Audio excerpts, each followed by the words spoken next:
Good evening and welcome to Coach World TV. My name is Terry Yoffe and tonight is my guest. I have Christa Babcock. Hi, Christa. Hi. How are you? Good, thank you. Thank you for having me tonight. You're very welcome. So when we sit here with this wonderful New York background, I feel like I'm sitting on top of Rockefeller Center. Yes, great. So enjoy the background. I look like I have a building coming out of my head, and Christa looks like she's got a point coming out of hers. I'm going to take turns. I'll take turns. So if you bear with us, it should be a great evening. So Christa is a marketing consultant specializing in social media and digital marketing strategies, and a guru at that. So Christa, yes, what got you interested in the whole social media, digital marketing? Sure.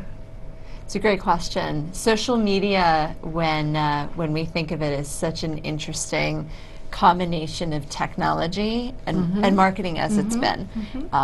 Building a brand, building the identity, and then building a community around that.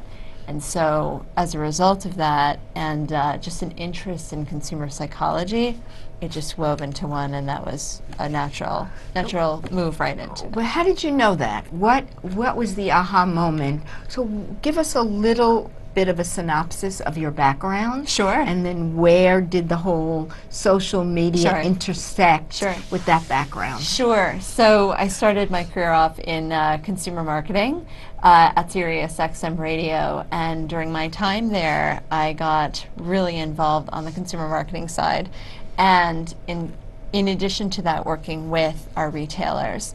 That was when the birth of social media was really happening, 2006 and 2008. So there was a lot of opportunity with that, and I had been approached by a number of individuals and small organizations to help them to get them off the ground and running on these platforms.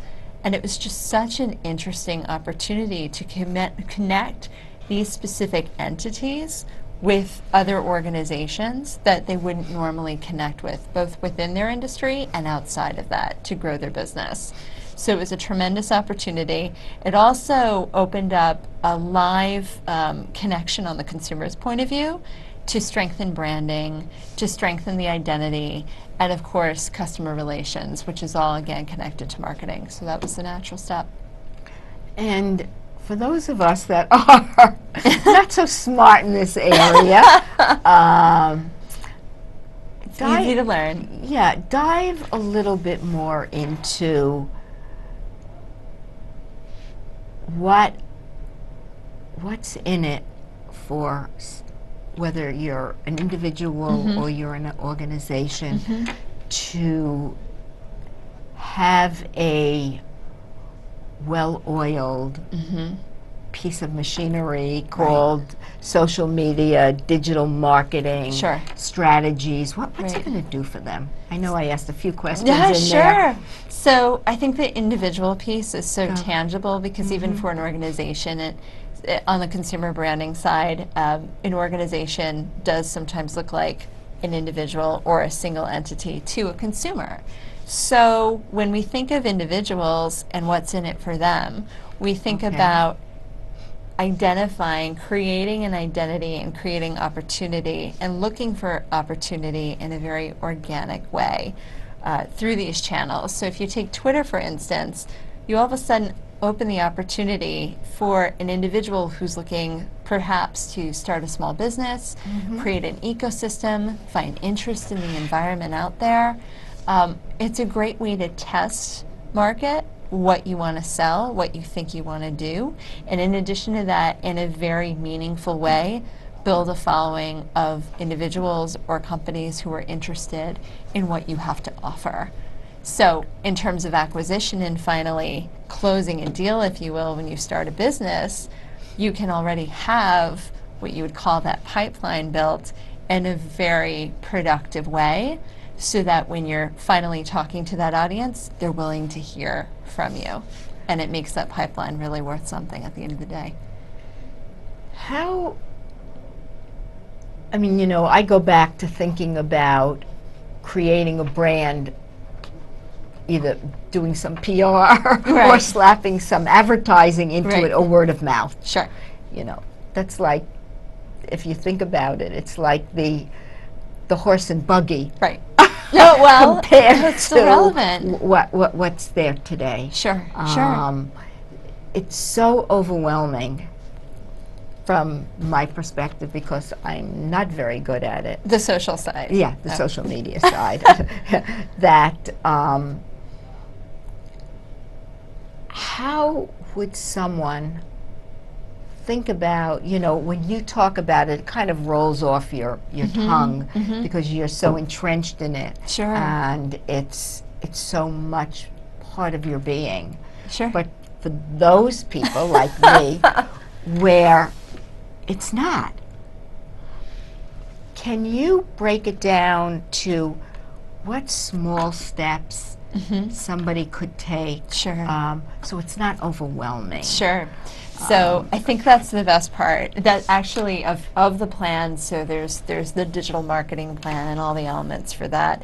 So when you say digital marketing, so when we think yeah. when we think in specifics of what we can do digitally, the web, completely on any property possible digitally. So that could mean through email channels, that could mean on a website, that could mean video, all of these things. There's so many endless channels to choose from. Social is such a fun part, and I love helping folks with that, because when you said the word, when you're talking about digestible and how to break it into small steps, that's the magic of social. So what we first do is we look at an entity. Let's say it's a small organization or a small company, right? And what we would do is we want to see exactly what our goal is. Do we want to grow business? Do we want to sell? Do we want to get more clients? Do we want a user base to know, or do we want a population or a group of people to know what we do, to know that we're subject matter experts in something? Is that our goal? We first identify what we want the goal to be. And then after we come up with that, then what we do is we start specifically looking at what that messaging is. What's important? What do we have to provide? What do we have that's different, and what makes us different? Okay. And once we do that, and then we understand what the goals are, then we can start breaking down specifically what the messaging is, what the audience is, what is the kind of audience that we want to gain. When we identify those goals, we can start building what we call content pillars, or pillars, if you will. And then from there, we can start identifying what the messaging is, and then put metrics in, the magical word of metrics, to watch and see what the success is from that plan. And the plan is the secret sauce that's pulling that all together. But once we have that, then we can build a successful plan and go from there. So what we hear is, first it's about what's the vision somebody has, what's their goals, Always. What the results, what are the results they want to get Absolutely. from putting together a social media plan. Right. What do they hope to get? What are their expectations? Right. And what are the results? Sure. You know, and the results, I'll make this up, Right. are more business, Of course. getting known. Sure. So once you do that, then it's figuring out what avenues are the best for that particular individual and what they're looking to achieve. Absolutely. And there are so many social media platforms. Endless. I mean, endless. Yeah. But it doesn't feel like, you know, it's you don't want to do a shotgun approach. No. That you want to go to every media, you know, social media outlet out there. So what determines which ones are better than others? Right. And I'm assuming that different venues require different avenues. Sure. That's an excellent question. Some would subscribe to saying that you could use any of them and make them work. I would say that that could potentially be a square peg round hole strategy where it doesn't naturally fit. I think that it depends most importantly on the product depends on the individual. It depends on what the content is, the message. For instance, if I'm working with a small fashion company or a small fashion brand, something like Tumblr is fantastic, or Instagram, because you have the photos of, it's a very digestible way to get the images in of the product in a very live time way, and get that response and get a great following. That's great for visual. If it's someone, however, or if it's an organization that's more services based and say coaching, you could have Tumblr, sure, but what's more accessible might be Twitter, could be Google Plus, could be, and that's very specific situations, could be Facebook. It just depends on the content, definitely. And what can someone expect to get from, I mean, this might not be a question that can be answered, from having, let's say, 3 or 4 venues? Is there a guarantee? Sure. Is it a shoot crap? No. Crapshoot? It's funny. I think in the beginning of the birth of these platforms and these tools, you know, the metrics were fuzzy, the numbers were fuzzy, expectations were fuzzy. I would say that today you can absolutely measure what you expect and measure strongly against it to the result on any of the platforms, and it just depends on understanding. That's the magic of the consultant, or the marketing individual who's doing this. They should absolutely be able to provide to you a good estimate, minimums, maximums, of what they're doing, what the output is, who they're looking to reach, and what the results should be. There's no reason why they shouldn't be able to give you a ballpark.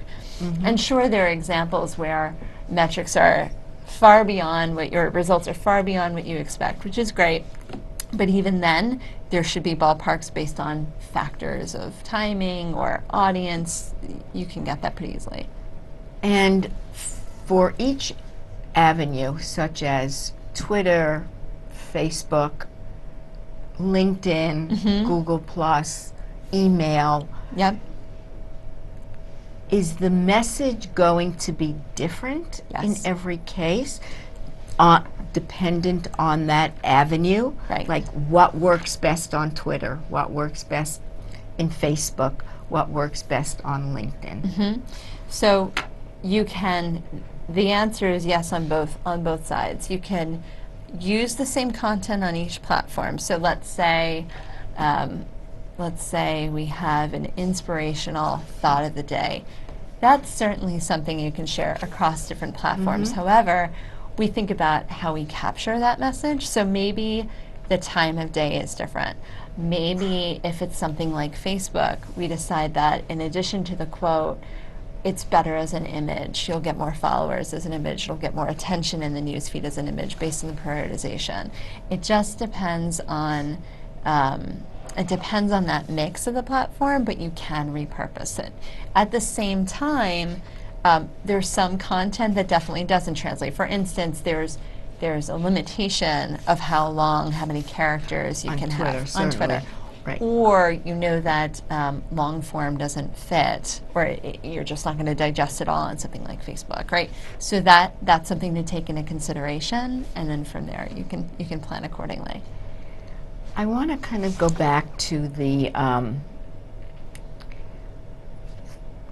when you talked about fashion. Sure. If you look in the fashion magazines and take any well-known brand, the image they portray is so off, in a lot of cases, really just an image. Sure. You look at the page, you look at the clothes, and it's certainly not something you would buy. In most cases. In most cases, if you look at, you know, but it catches your eye because it's a brand. Right. And you can go to any one of the well-known luxury labels, for instance. Exactly. How can you, again, I'm kind of Yeah, buffering sure, for words here. sure. How can you take your personal brand? You're not going to create that kind of an image. Right. I mean, maybe you do. Maybe you do. And make it approachable. Okay. Does that make any sense? So, So your brand. So for transparency, Christa Right. is actually my social media guru and helping Convenient. me, It's convenient. helping me really lay out how to promote right. Try Coaching, which is my coaching business. Mm-hmm. And not wind up with one of those pages in one of the fashion magazines Right. where there's But just maybe. a image, Right. that you want to present more than that. Does this make sense at all? Sure. So I'm we're not Try Coaching on a 300-foot yacht on a beautiful spread. Although that's a great idea, and Right. we should Right. think about this very seriously. My brain is turning. So I think it goes back to the identity of the entity. So when we say that, we look at Try Coaching and we say, these are the benefit statements, the basic marketing things. So these are the value propositions. These are the benefit statements. This is how, in a very meaningful, digestible way, these are the reasons why Try Coaching is accessible in your life. These are the benefits. I think when you get that down to the basic, the most human element, the basic core, I think that naturally separates, even in an industry or a category with what seems like a lot of clutter. When you're able to boil it down, that's what'll make it approachable. It's when an individual feels that they read that content or they see the identity of that organization, like Try Coaching, and they say, this is how this fits into my life. And that's how that works. We're not really talking about Trico. We just Right. use that, but As this an is example. across the board. Yeah.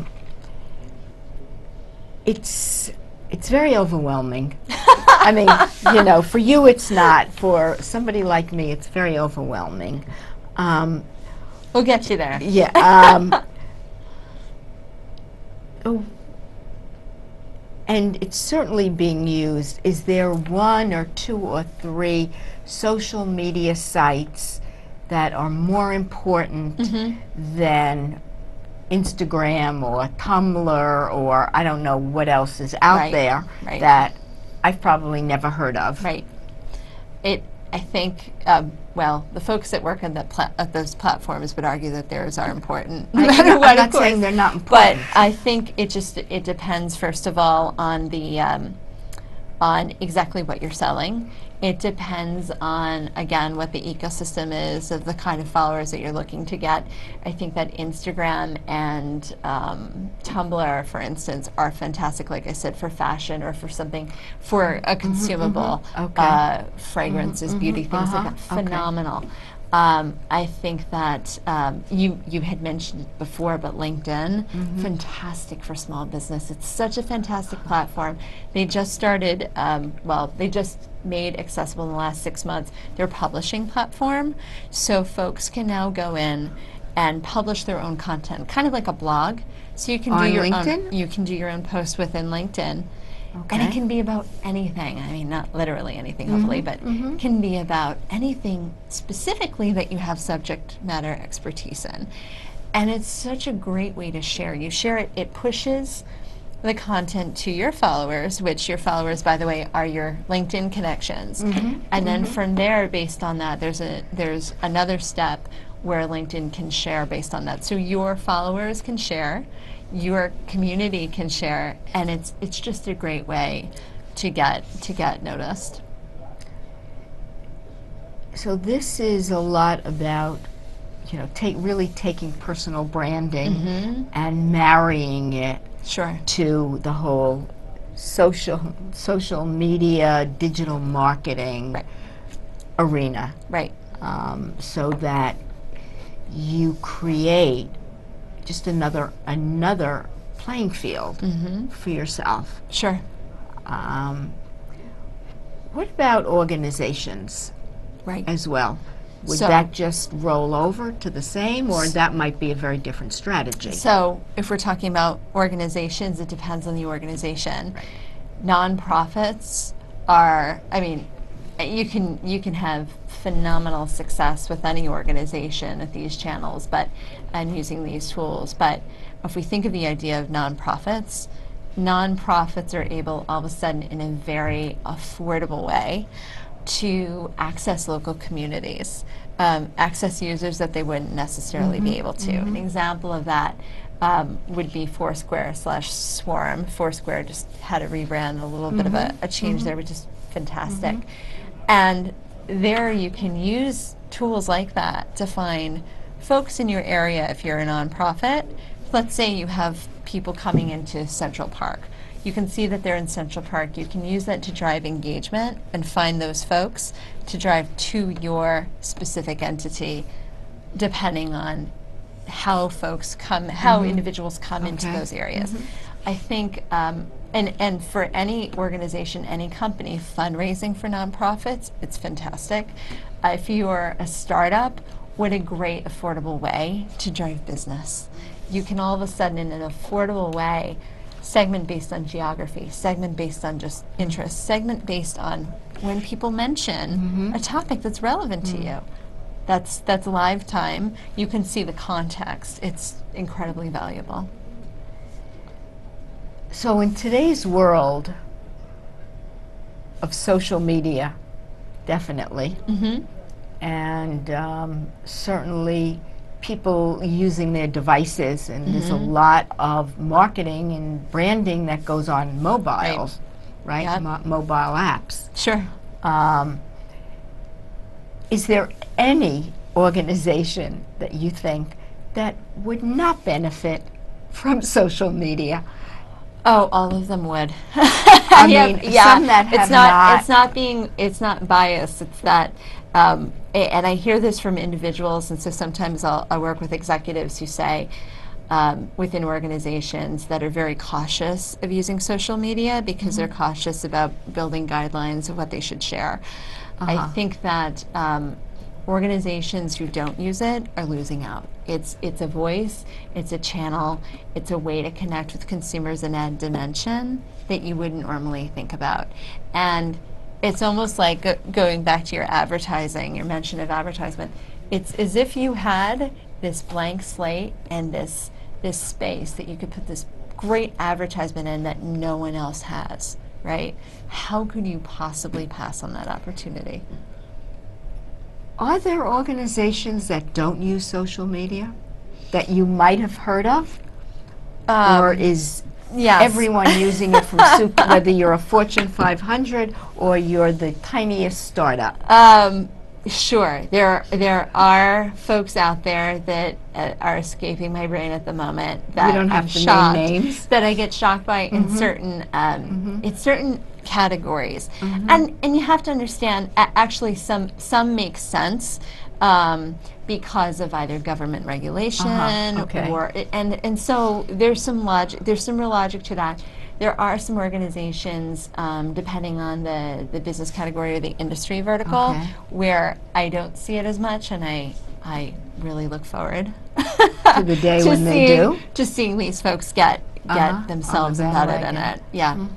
So if you were to break down, let's just take, I don't know, for me the three biggest ones: Twitter, Facebook, LinkedIn. I mean, you know, there's always Google Plus, but the three big ones. Which would you recommend for personal, and which would you recommend for organizations, whether it's small organizations or startups or...